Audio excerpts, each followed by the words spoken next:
Yo, what's going on, guys? It's your boy Uchi, and today, really quick, we're going to talk about My Hero Academia 2 Heroes really fast. But first, I just got to let y'all know that I have started reading the manga after we finished watching Season 3. And I can confirm Season 4, especially Episode 1 into 2, is going to be godlike. But enough about that. I don't want to get your hopes up trying to get some spoilers out of me, unless you guys want that kind of stuff, like manga reviews or whatever for My Hero Academia once I get caught up. But that's besides the point. My Hero Academia 2 Heroes is a movie that just recently came out in North America for a limited time only through Fathom Events that you guys can actually still go and check out. At the time of this recording on October 1st, you still have like 2 more days to go out and see it. And if not, fear not, because I'm sure at some point later within this year or possibly into next year, we will definitely be getting some kind of Blu-ray DVD combo pack or some sort of special edition for this movie, so that way you guys can go see it then. But I just wanted to give my thoughts, my impressions on this film, and I wanted to tell you guys that, man, I wasn't expecting to be on this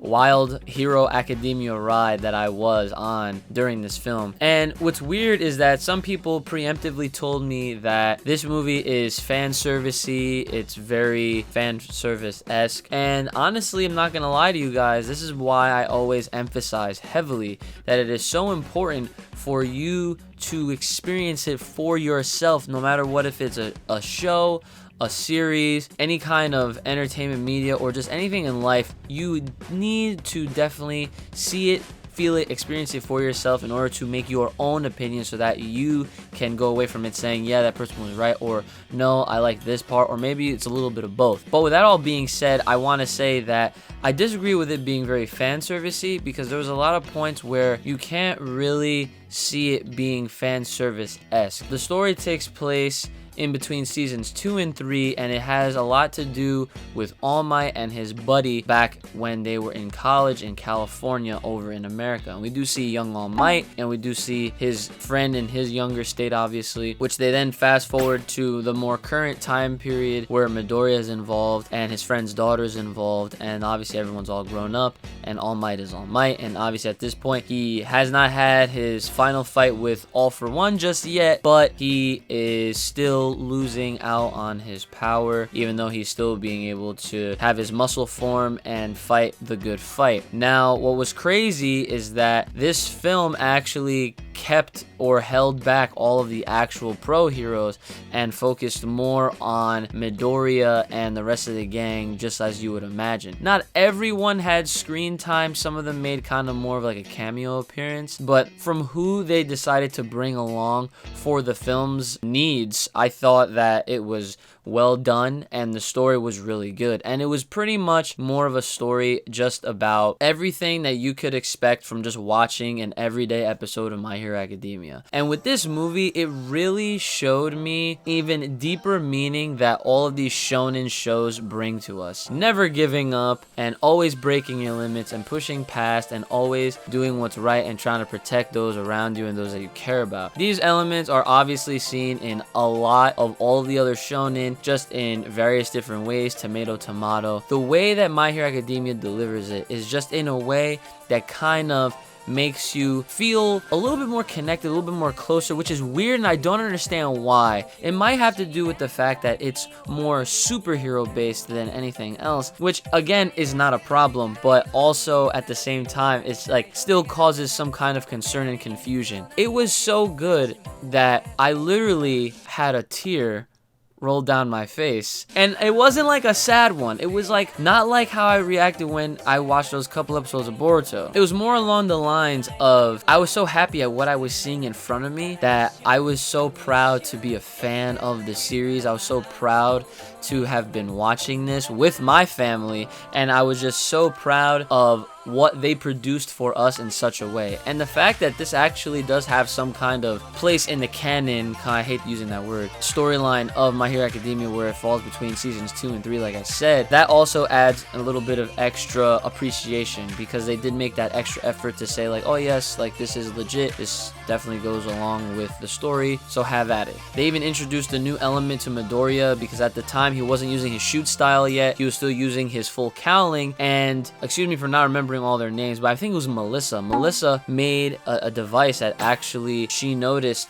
that Midoriya's powers was similar to All Might, so she figured that he would give it to Midoriya, considering that they have the same power. But it wasn't obviously brought to her attention that yes, that he is the next one in line to, you know, receive all of that power. So for the movie, obviously it was something exclusive. They added a new look to Midoriya in his costume. He had a little red armband looking thing on his arm that went right up to this part of his forearm, I suppose, and it basically withstood his full percentage rate that he's been actually trying to repel on his own, meaning that he was able to do pretty much full power, and this device could withstand it up to 3 times. So I thought that that was really cool, and man, just the ending sequence, that ending part during that fight. And again, I don't really want to reveal too many spoilers, but that's something that if you guys did see the movie, you know what I'm talking about. But really quick, just to wrap this up, I want to definitely emphasize why I shed a tear during this film. Just a constant reminder. My Hero Academia is one of those shows that, much similarly to Black Clover and a lot of other shonens in past and present,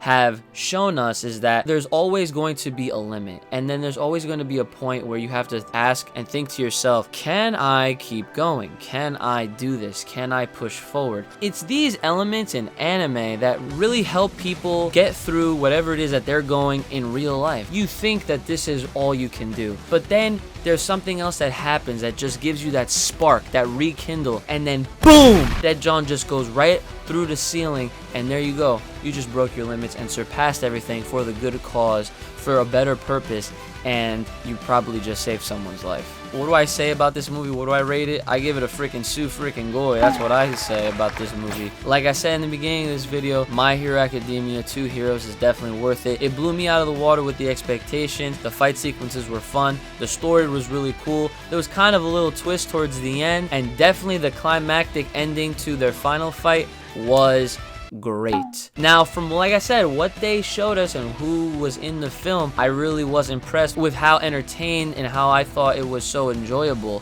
throughout the entirety of the film. And it makes me wonder, and it makes me look forward to the future with whatever they decide to do for another film for My Hero Academia. And I'm almost questioning, are they going to do this every year? Maybe every other year? Maybe every like 18 months, give or take. My Hero Academia is definitely, you know, the next big one, especially with what's been the top selling manga over in Japan. And My Hero Academia is always consistently in the top 10. So, especially when Oda Sensei decides to ever end One Piece, I mean, that #1 spot is pretty much looking like it's going to be leaning heavily towards My Hero Academia. But again, that's for another time, another video, another kind of discussion that I'll give my thoughts on later on, that I actually talked to Brother Uchi about. And it was a pretty interesting discussion that we had. So maybe I'll do that pretty soon in the coming days, weeks, whatever. But let me know what you guys thought about it. Did you see it? Did you enjoy it? And if not, are you still looking forward to seeing it? And are you upset that you can't see it? Let me know all of your thoughts, your comments, concerns in the section below. Make sure to hit me up on Twitter